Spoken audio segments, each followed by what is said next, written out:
Assalamualaikum warahmatullahi ta'ala wabarakatuh.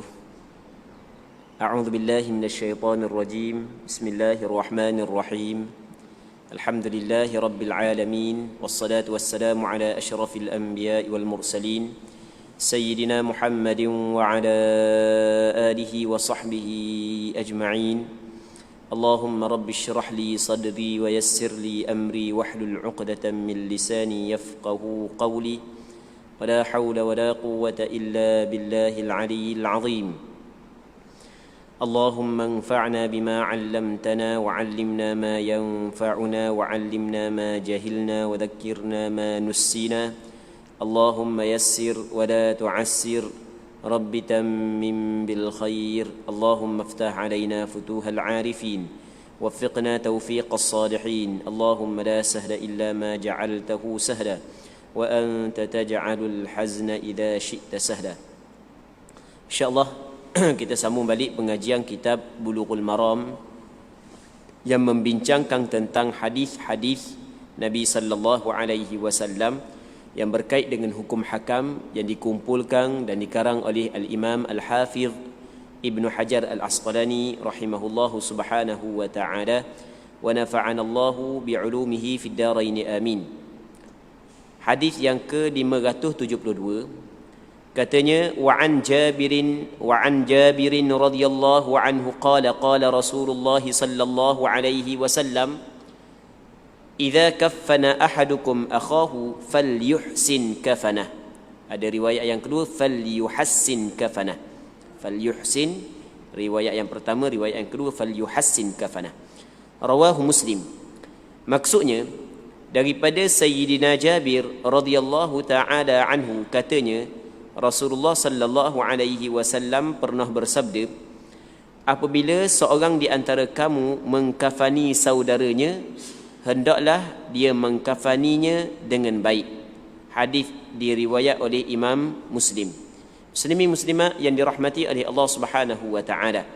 Sayyidina Jabir menceritakan kepada kita perkataan Rasulullah, perintah Rasulullah sallallahu alaihi wasallam, apabila kita kafan saudara kita yang meninggal dunia tu, maka kita kena elokkan cara kafan dia. Kena elokkan kapang dia tu. Baik, yang dimaksud dengan elok kapang ni adalah yang pertama, kita kapang dengan pakaian yang bersih. Yang keduanya, pakaian tersebut adalah pakaian tebal, bukan pakaian nipis. Yang ketiganya, pakaian tersebut adalah pakaian yang munasabah dan sesuai dengan dia semasa dia hidup. Okey, itu yang dimaksudkan dengan elokkan kafang dia. Bukanlah yang dimaksudkan dengan elok kafang dia bui hok mahal-mahal gitu, bukan maksud lagu tu. Bahkan kita tengok lepas daripada ni hadis yang mana Nabi sallallahu alaihi wasallam melarang kita mengkafankan mayat dengan kafan-kafan hak yang terlalu mahal. Rasulullah sallallahu alaihi wasallam sebut pada benda ni.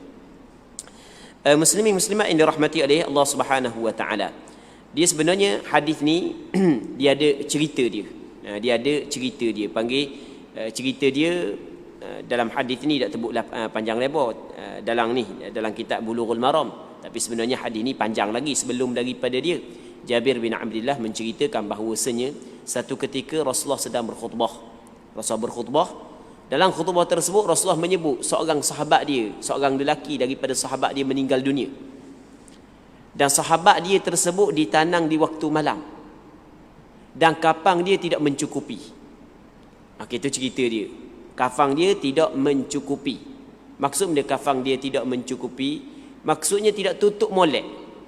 Maka Rasulullah sallallahu alaihi wasallam larang kepada sahabat mengkebumikan mayat pada waktu malam, dan Rasulullah sallallahu alaihi wasallam larang mengkafankan mayat kalau sekiranya tidak mencukupi. Penghujung hadis kata Rasul, kalau mu nak kafan seorang di kalangan kamu ataupun mu nak kafan saudara kamu yang meninggal dunia, maka mu kena elokkan kafan dia. Antara elok kafan dia, kalau kita faham daripada hadis ni adalah kena menutupi seluruh tubuh dia. Itu di antara elok kafan. Muslimin muslimat yang dirahmati oleh Allah Subhanahu wa taala. Seterusnya katanya jenazah korban syahid. Wa anhu qala kana an-nabiy sallallahu alaihi wasallam yajma'u baina ar-rajulayn min qatla Uhud fi thawbin wahid thumma yaqul ayyuhum aktharu akhdhan lil-Qur'an fayuqaddimuhu fil lahad wa lam yughassalu wa lam yusalli alaihim. Rawahu al-Bukhari.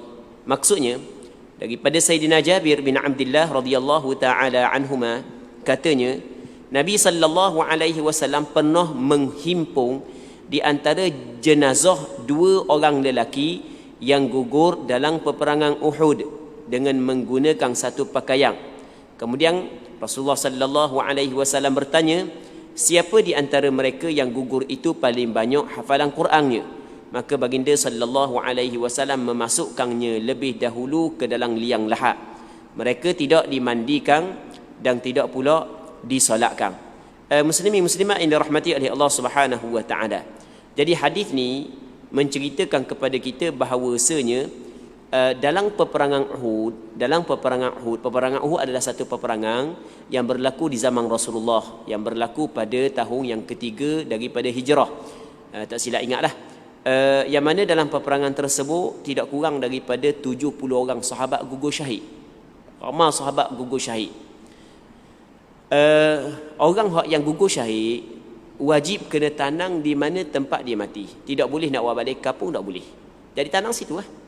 Sahabat hak yang ada, hak yang masih berbaki, hak dah orok dah, letih dah perang, hak cedera lah, tanah kerah pula. Jadi kalau nak tanang seorang jadi payah. Maka sahabat pun kabur kepada Rasulullah.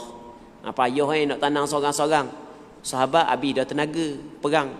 Lepas tu ada hak yang cedera, tanah pula kerah. Jadi kalau 70 orang mati ni, 70 lubang nak gali tu letih tau. Memang letih lah. Maka sahabat pun kabur kepada Rasulullah. Rasulullah sallallahu alaihi wasallam suruh gali luas sikit lubang. Lepas tu lalu Rasulullah sallallahu alaihi wasallam letak dalam satu lubang 2 orang, letak dalam satu lubang 3 orang. Baik.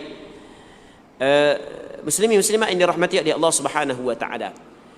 Pada asalnya apa hak yang dilakukan oleh Rasulullah dan yang dilakukan oleh sahabat pada asalnya adalah satu lubang adalah satu lubang untuk seorang.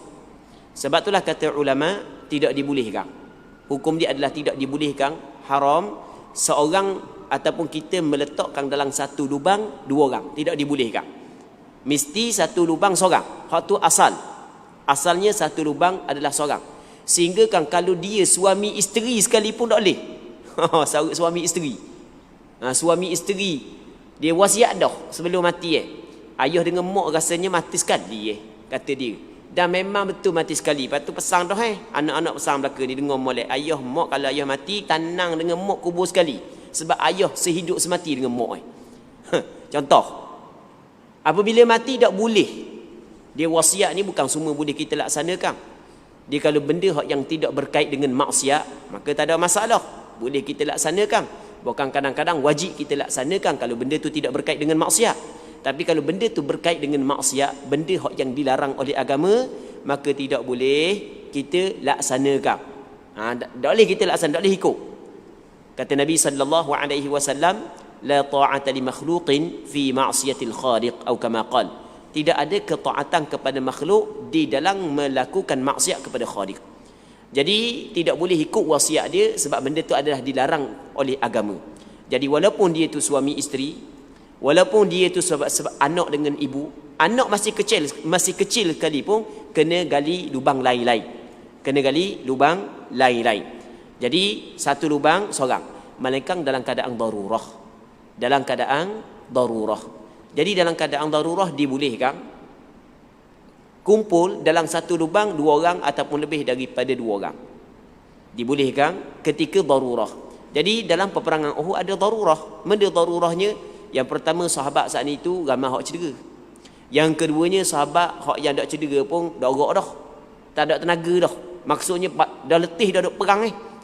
Perang bukan makan nasi, perang. Makan nasi tak apa tambah tenaga. Perang ni perlu kepada tenaga, berlari situ, berlari sini, kejar situ, kejar sini, lari situ, lari sini. Baik. 2, lepas tu tanah pula kerah, gali lubang pula banyak.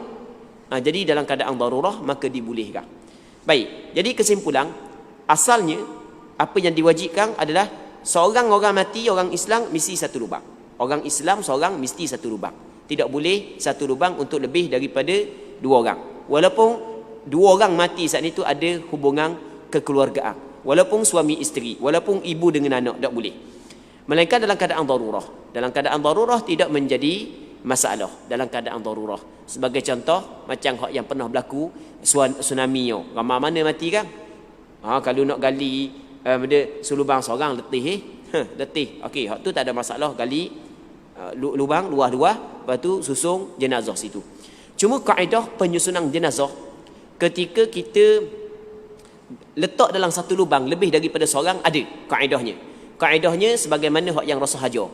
Ketika sahabat nak memasukkan jenazah, sahabat hak yang gugur syahid, sahabat hak yang hidup nak memasukkan jenazah sahabat yang gugur syahid dalam liang lahat, maka Nabi sallallahu alaihi wasallam tanya dulu, ayyukum aktsaru akhdhan lil Quran? Ayyuhum aktsaru akhdhan lil Quran? Siapa di kalangan mereka ni hak yang paling banyak ingat Quran? Maksudnya orang hak yang paling banyak ingat Quran diletakkan di hadapan. Sebab orang hak yang paling banyak ingat Quran dia lebih mulia di sisi agama. Sebab Quran adalah kalam Allah. Quran adalah kalam Allah. Kalam yang paling mulia. Tidak ada kalam yang paling mulia berbanding dengan Al-Quranul Karim. Orang hak yang meletakkan Al-Quranul Karim dalam dada dia, maka dia mulia di sisi Allah Subhanahu wa taala. Maka Rasulullah sallallahu alaihi wasallam ketika meletakkan jenazah tersebut dalam kubur, Rasul tanya, siapa hak yang di kalangan mereka hak yang paling banyak ingat Quran? Allah. Jadi sebab itulah orang hak yang masih lagi ada peluang, kita ni masih ada peluang belaka ni, ada peluang belaka, maka cubalah hafal Quran. Taklah hafal banyak pun tak apa, hafal sikit pun tak apa. Kurang-kurang surah-surah lazim itu ingatlah. Takkan surah Qul ya ayyuhal kafirun pun nak ingat. Maksudnya surah-surah lazim tu ingatlah surah-surah lazim. Benda hak yang kita dok baca semua ingat. Okey, antara hak yang kita dok baca semua Yasin, surah Al-Kahf sebagai contoh, Alif Lam Mim Tanzil, kan Alif Lam Mim Sajadah tu hak yang tu imam baca pagi Jumaat, Hal Ata 'alal Insan. Lepas tu juzuk 30 juzuk amal cakap kita. Ingat tu. Sebab mulia sebenarnya orang hak yang meletakkan Quran dalam dada. Baik. Muslimin muslimat yang dirahmati oleh Allah Subhanahu wa taala. Dalam hadis ini menyebut Nabi sallallahu alaihi wasallam meletakkan orang yang banyak ingat Quran depan dalam lahat. Dia lahat ni orang-orang tua dulu panggil liang lahat. Dia dalam kita tanang jenazah, apa hak yang disunatkan dulu? Yang pertamanya adalah lahad, yang keduanya adalah syak. Lahad ni maksudnya kita buat bilik. Kita gali, lepas tu kita buat bilik bawah tu. Jadi nanti kita ambil jenazah, kita letak dalam, lepas tu kita tutup kayu, jadi kita tengok dalam lubang tak ada jenazah, tu nak panggil lahad. Manakala syak adalah kita buat macam parit tengah. Maksudnya nanti kita ambil jenazah, kita iringkan jenazah dalam lubang. Kita buat lubang kubur, lepas tu bawah tu kita buat lubang kecil pula lagi untuk meletakkan jenazah. Jadi kalau pakai lagu tu tak ada keranda lah. Tak ada perlu pakai keranda. Jadi kalau pakai keranda tutup atas bawah keliling macam kotak tu, hukum dia makruh sebenarnya. Hukum dia adalah makruh. Melainkan dalam hal-hal tertentu, dalam keadaan darurah, dalam keadaan terpaksa. Sebagai contoh, musim hujan, air penuh dalam kubur, maka barulah tidak makruh guna keranda. Keranda hak yang kita guna tu atas bawah tutup belaka macam kotak. Hukum dia makruh sebenarnya. Baik, sebab itulah sebaik-baiknya elokkan guna perkara tersebut. Elokkan guna perkara tersebut. Kita orang hak yang bukan bahagian pengurusan jenazah dia dah buat benda. Ini maksudnya tugasan bagi orang hak yang pengurusan jenazah. Sebaik-baiknya buat lagu tu. Jadi buat lahad ke, kalau tempat tak boleh buat lahad, boleh buat syak. Tak boleh buat, nak buat lagu mana, sebab bukan semua tempat boleh buat. Kalau tempat pasir-pasir nak buat mana, rutuh jenis gali ya. Pasirah gali. Jadi kalau tempat orang yang boleh buat, hak tu hak yang disunatkan, lahad dengan syak. Lahad ni kita buat lubang, lepas tu bawah tu buat bilik je. Buat bilik, letak mayat masuk dalam. Jadi apabila kita letak, kita ambil papan sekeping tutup pun tak apa dah. Papan sekeping je tutup dah. Jadi lepas tu tenang. Jadi kalau kita lenggok ke atas tak ada banyak dalam, sebab mayat duduk dalam bilik bawah tu dah. Okey, itu dipanggil lahad. Yang kedua syak. Syak ni kita buat untuk kita letakkan, iringkan jenazah dalam tu. Satu lubang, kita buat lubang besar yang kita nak masukkan dia. Lepas tu satu lubang dalam tu untuk kita iringkan dia dalam tu. Tu dipanggil syak. Kedua-dua tu adalah disunatkan. Baik.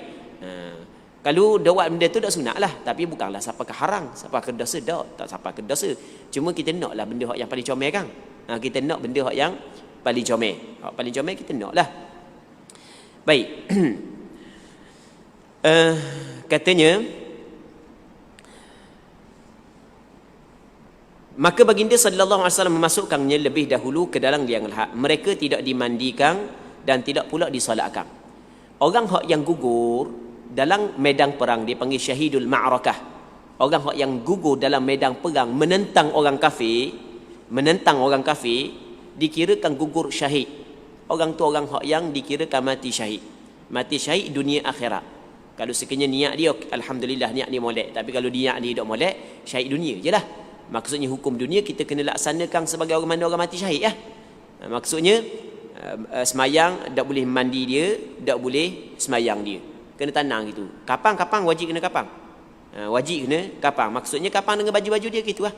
Kalau misalnya baju dia cari corobek, cari kain lain. Kalau ada cari kain lain untuk tampungkan, untuk cukupkan kapang dia. Kalau tak ada, letaklah rupuk ke, daun kayu ke. Yang penting kapang dia. Baik, itu hak yang diwajibkan.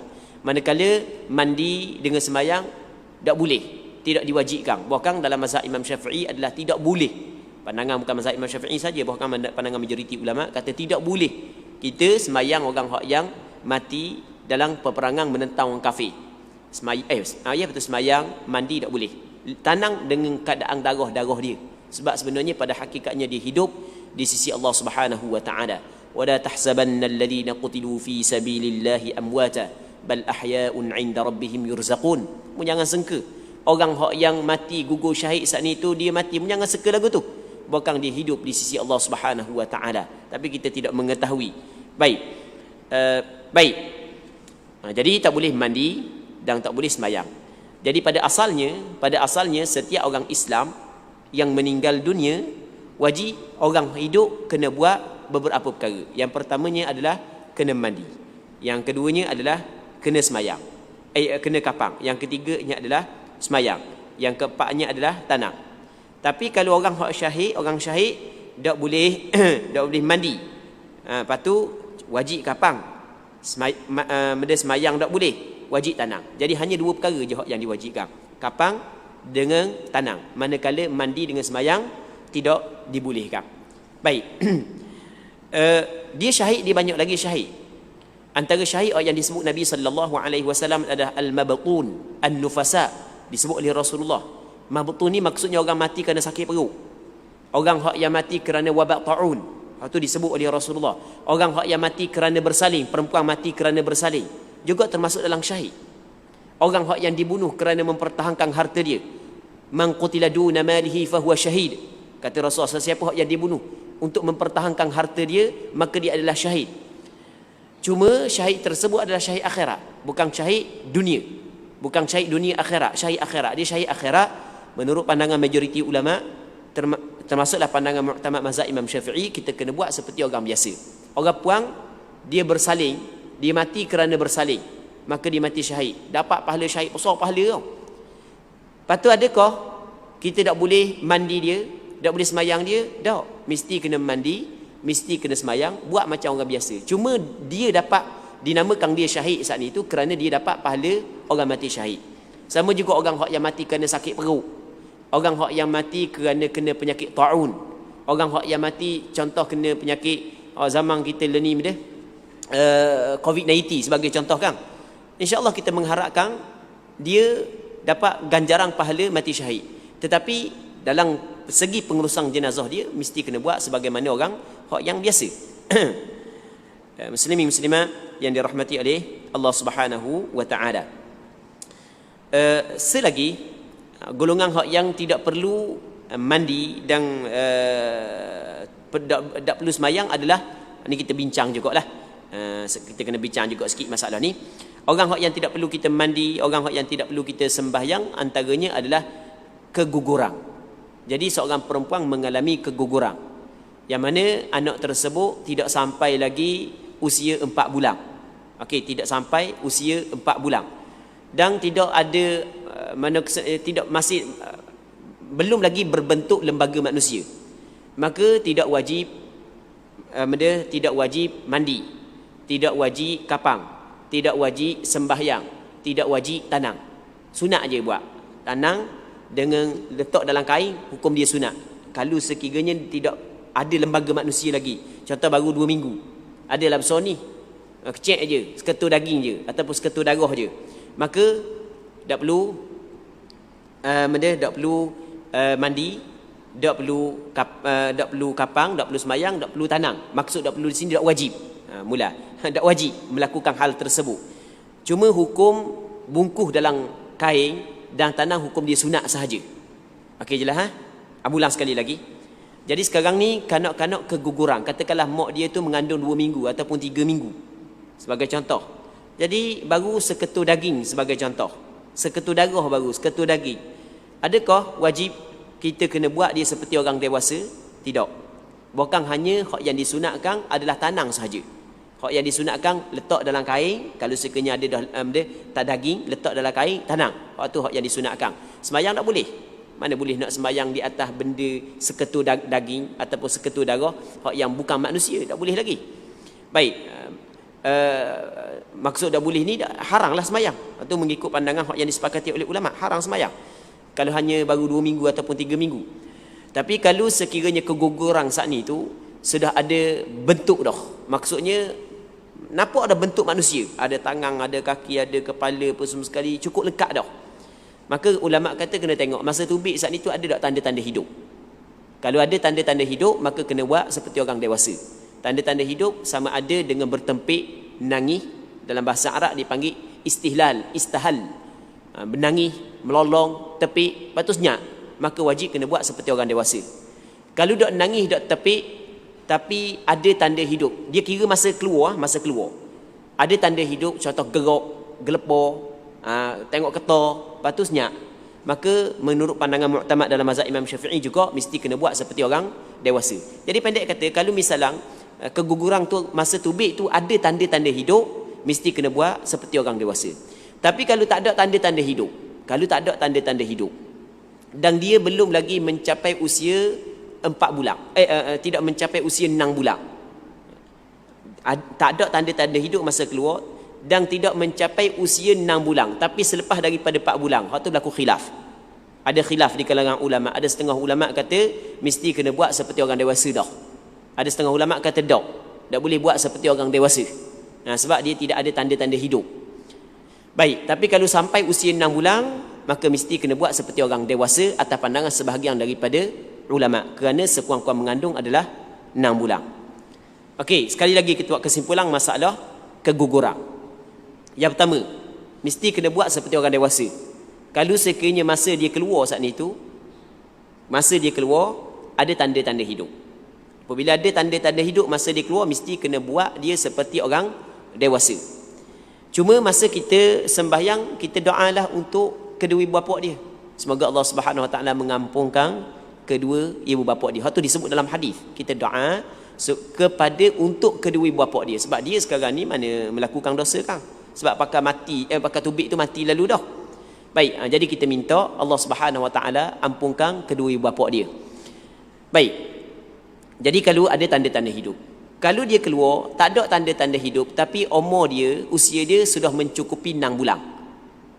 Maka ada perbezaan pandangan di kalangan ulama. Sebahagian daripada ulama berpandangan bahawasanya mesti kena buat dia seperti orang dewasa kerana sekurang-kurang mengandung adalah 6 bulan. Okey, jelas kan? Baik, berapa dah? 2. Yang ketiga, kalau sekiranya dah sampai lagi 6 bulan. Dah sampai lagi 6 bulan. Tapi sampai dah 4 bulan. Masa keluar tak ada tanda-tanda hidup.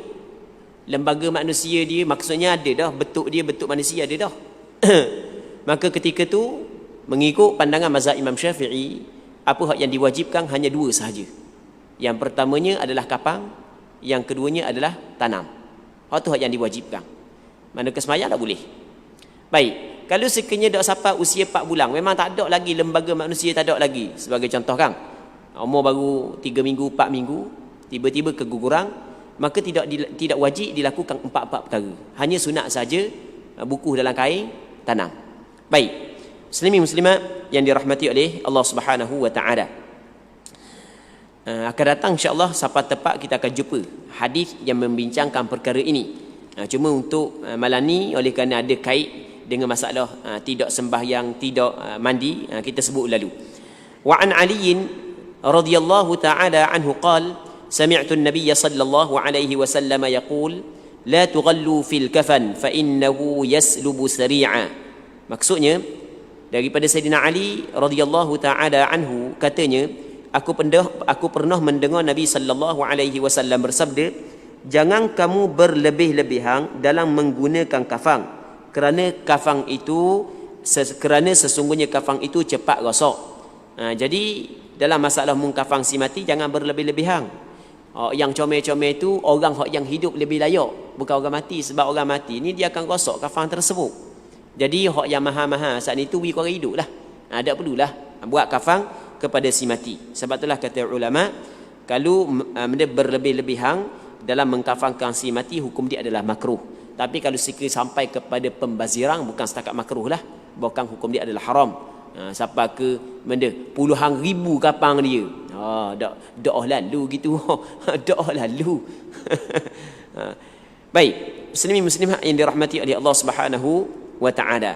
Ia sebenarnya perhitungan, perkiraan di sisi Allah bukanlah kira kapang comel, tak, bukan. Dia kira amalan. Dia perhitungan dan perkiraan di sisi Allah kira amalan. Comel mana kapangmu sekalipun, tapi kalau amalan mudah orang syaitan, tak gak.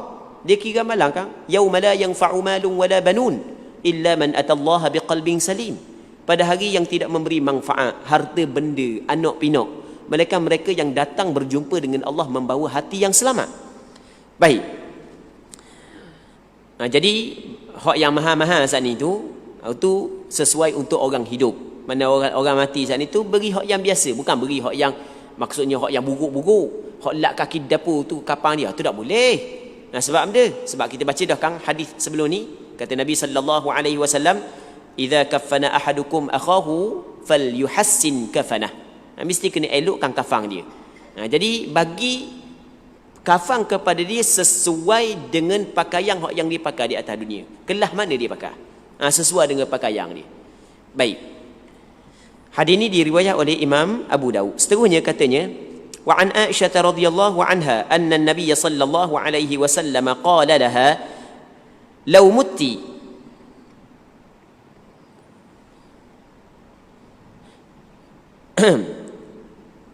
katanya law mitti qabli faghassaltuki. Al-hadis rawahu Ahmad wa Ibn Majah wa sahhahu Ibn Hibban. Bukan miti, muti ya. Mata yamutu. Muti. Dia sama dengan qala yaqulu, qulti. Duduk mikir saat ni tu, muti ke miti baca. Dia payah sikit Dia kalau orang belajar ilmu saraf, dia payah sikit sebab dia mata ni dipanggil fa'il mu'tal al-ajwaf, mu'tal al-ain. Ketika dia berhubung dengan dhamir muttasil, maka cara dia baca lain. Dia sama dengan qala yaqulu, qultu, qulti, mata yamutu, mutti. Baik. Katanya daripada Aisyah radhiyallahu taala anha, daripada Nabi sallallahu alaihi wasallam, Rasulullah sallallahu alaihi wasallam bersabda kepadanya, seandainya kamu meninggal dunia sebelumku. Rasul gurau dengan isteri dia. Kalau awak mati dulu, macam kita kan, gurau dengan bini kita kan. Cuma kita tak gurau gini.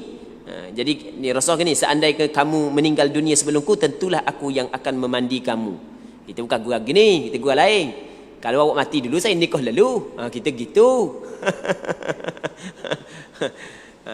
Baik. Jadi kata Rasulullah kepada Aisyah, seandainya kamu meninggal dunia sebelumku, tentulah aku yang akan memandikanmu. Dan seterusnya hingga akhir hadis. Hadis ini panjang lagi lah. Hadis ini dikeluarkan oleh diriwayat oleh Imam Ahmad bin Hanbal dalam kitab Musnadnya, diriwayat oleh Imam Ibn Majah dalam kitab Sunangnya, dan dinilai sahih oleh Imam Ibn Hibban. Jadi dalam hadis ni Rasul khabar kepada Aisyah, kalau Aisyah mati dulu, Rasul akan mandi dia. Tapi hak yang sungguhnya Rasulullah mati dulu. Benda hak yang kita dapat faham daripada hadis ni dalam bab mandi si mati, dalam bab pengurusan jenazah si mati, adalah apabila seorang mati boleh, ataupun apabila perempuan mati, maka boleh suami dia mandi dia. Dia apabila seorang perempuan mati, maka tak ada dah, putus dah hubungan di antara dia dengan suami dia. Orang puang dengan suami dia apabila dia mati, putus dah hubungan. Putus dah hubungan, tak ada benda dah. Sebab itulah orang yang nikah pak, sebagai contoh, orang nikah pak tak boleh dah nikah lain. Sebab cukup dah kota kan? Cukup dah kota. Tiba-tiba bini dia mati pukul 8 minit boleh nikah dah. Nak tambah seorang lagi, nak penuh. Bukan kita suruh buat lagu tu, kita nak contohkan hukum saja, nak faham hukum. Maksudnya apabila mati, tak ada dah, putus dah lah, tak ada benda dah. Baik. Jadi walau bagaimanapun daripada segi hukum tak ada masalah, boleh suami mandi isteri dia ketika isteri dia mati, berpandukan kepada hadis ni. Kata Rasul, kalau mau mati sebelum daripada aku, hai Aisyah, aku akan mandimu. Jadi tengok, ucapan Rasulullah sebenarnya ada hukum di sebalik. Rasul gurau dengan isteri dia, Rasul gurau dengan isteri, tapi ada hukum. Benda yang hukum diambil oleh ulama fiqh di sini, isteri apabila apabila dia mati, tok lelaki dia boleh mandi dia. Boleh perempuan ataupun lelaki memandikan perempuan sekiranya perempuan tu adalah isterinya. Dan benda ni adalah benda yang disepakati oleh ulama. Dia berbeza dengan mahram. Mahram kita macam kita mak kita. Kita ni telah balik dah, kita dewasa dah. Apabila mak kita mati, adakah boleh kita mandi mak kita? Kita mahram dia, berlainan jantina di antara kita dengan si mati, tetapi ada hubungan mahram. Maka dalam masalah ini ulama berbeza pandangan. Ada sebahagian daripada ulama tidak membenarkan walaupun ada hubungan mahram. Tapi mazhab Imam Syafi'i boleh lah. Mazhab Imam Syafi'i boleh. Kita kata ada perbezaan pandangan. Seterusnya katanya, wa an Asma'a binti Umais radhiyallahu anha anna Fatimata radhiyallahu anha awsat an yughassilaha Ali radhiyallahu ta'ala anhu. Rawahu ad-Daraqutni. Maksudnya daripada Asma' binti Umais radhiyallahu ta'ala anha, katanya bahawa Fatimah radhiyallahu anha dalam wasiatnya berpesan agar jenazahnya nanti dimandikan oleh Ali. Ali siapa? Sepupu dia. Ali adalah suami dia radhiyallahu ta'ala anhu. Hadis ini dikeluarkan oleh Imam Ad-Daraqutni. Jadi Fatimah dia berwasiat, kalau dia mati, hak yang mandi dia adalah suami dia. Jadi orang puang kalau dia mati, tok lelaki dia boleh mandi dia. Begitu juga sebalik, kalau orang lelaki mati, maka orang puang boleh mandi dia. Kata Aisyah, kalau sekiranya benda tu kembali seperti dulu, maksudnya kembali zaman ketika Rasul wafat, maka tidak ada hak yang memandikan Rasul melainkan isteri dia, kata Aisyah radhiyallahu taala anha. Tetapi takdir Allah Taala mengatasi segala-galanya, bukan isteri Rasul yang memandikan Rasulullah, bukan Sayyidina Ali, hak yang kita cerita pada minggu lepas. Sayyidina Ali, Abbas, Al-Fadl, lepas tu ada beberapa orang lagi hak yang mandi Nabi sallallahu alaihi wasallam. Baik. Dia pada asalnya orang hak yang mandi si mati ni kena sama jantina. Kalau hak lelaki kena mandi, maksud kalau jenazah lelaki maka orang mandi dia mesti orang lelaki. Kalau jenazah perempuan orang mandi dia mesti orang perempuan. Tu hak yang asal. Cuma kadang-kadang boleh berlainan jantina, tapi dengan syarat tertentu. Antaranya adalah kalau sekiranya orang mati saat itu isteri, maka suami dia boleh mandi dia, ataupun hak yang mati itu suami, isteri dia boleh mandi. Begitu juga kalau ada hubungan mahram di antara lelaki dan perempuan tersebut. Ada hubungan mahram mengikut pandangan mazhab Imam Syafi'i.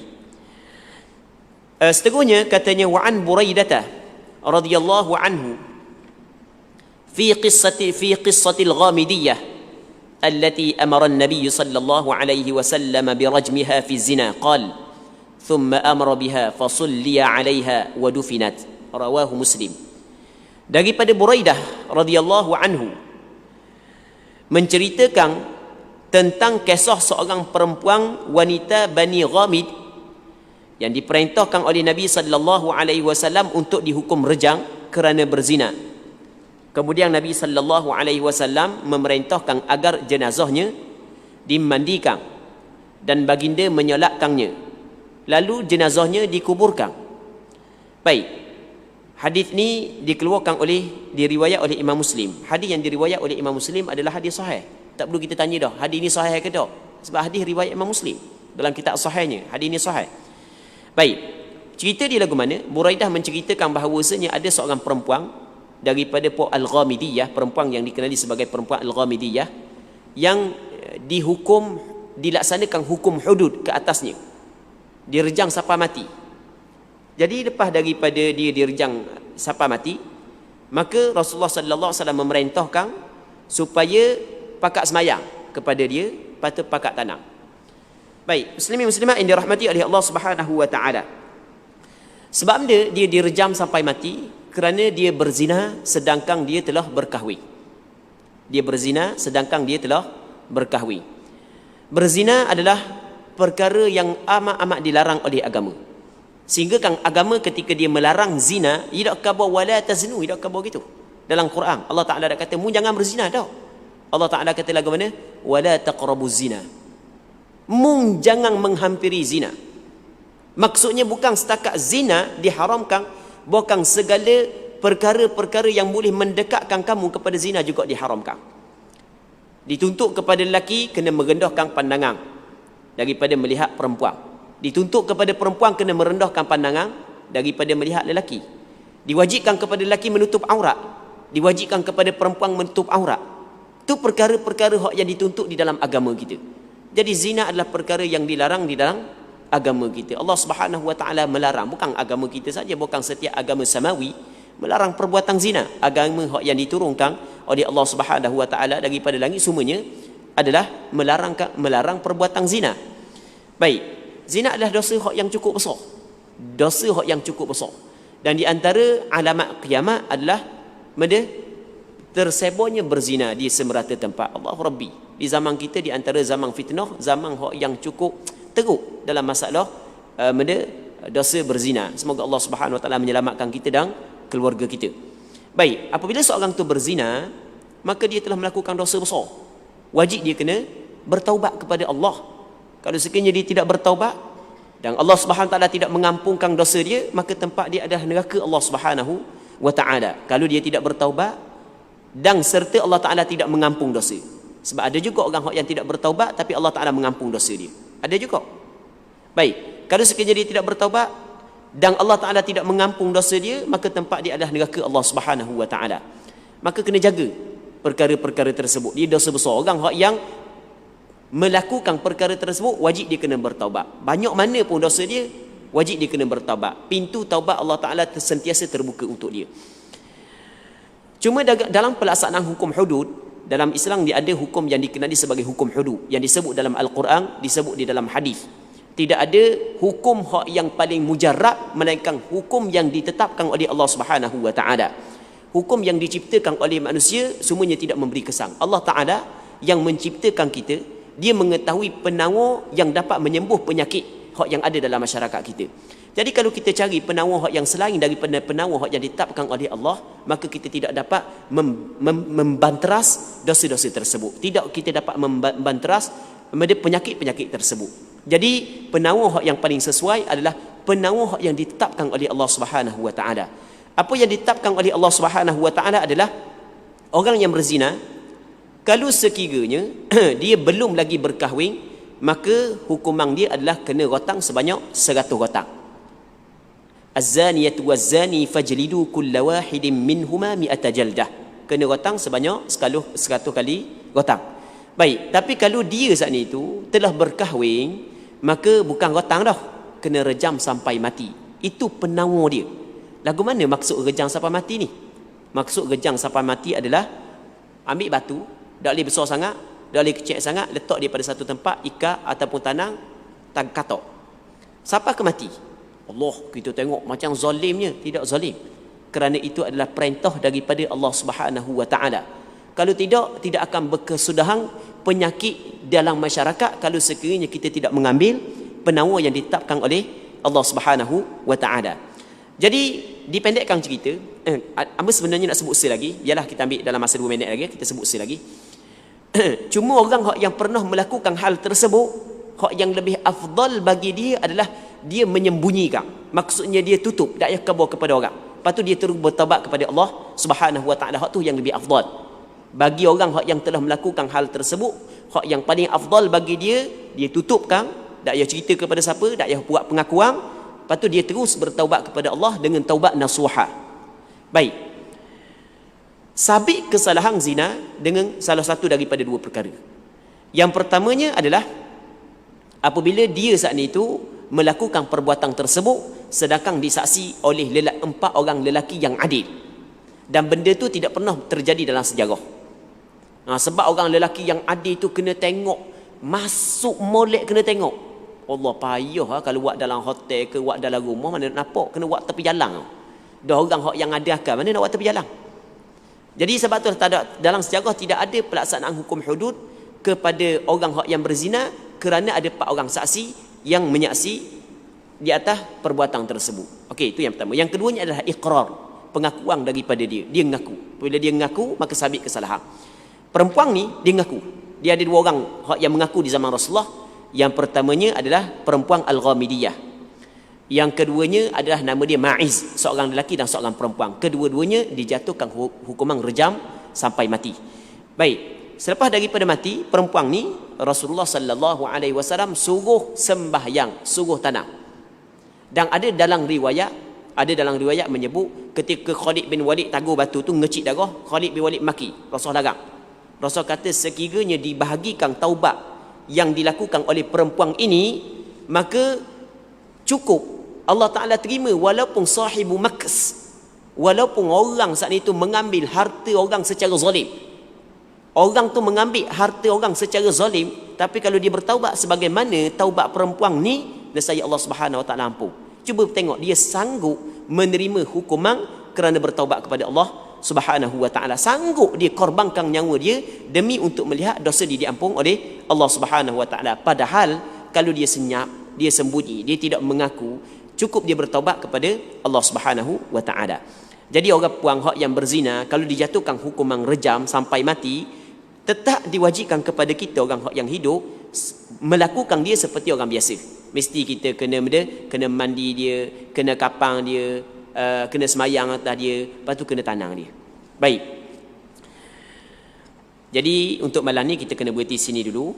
Kita berdoa kepada Allah Subhanahu wa Ta'ala agar apa yang kita bincangkan pada malam yang ini, pada malam yang mulia ini, sama-sama dapat mengambil manfaat, dan semoga Allah Subhanahu wa taala memberkati majlis ilmu yang kita adakan pada malam yang mulia ini. Wallahu Subhanahu wa taala a'la wa adam. Wa sallallahu ala sayyidina Muhammad wa ala alihi wa sahbihi ajma'in. Walhamdulillahi rabbil alamin.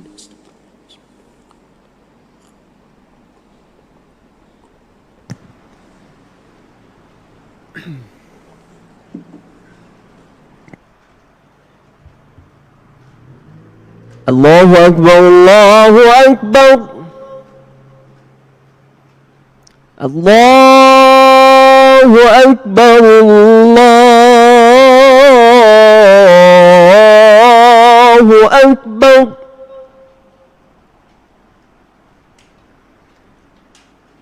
أشهد أن لا إله إلا الله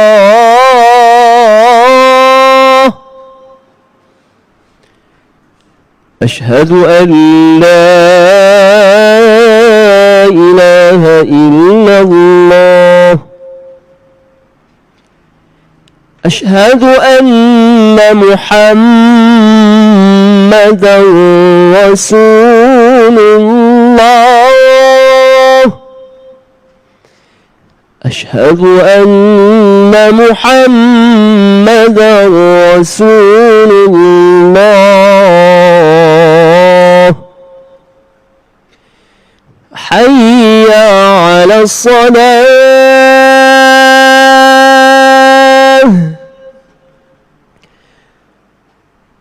حي على الصلاة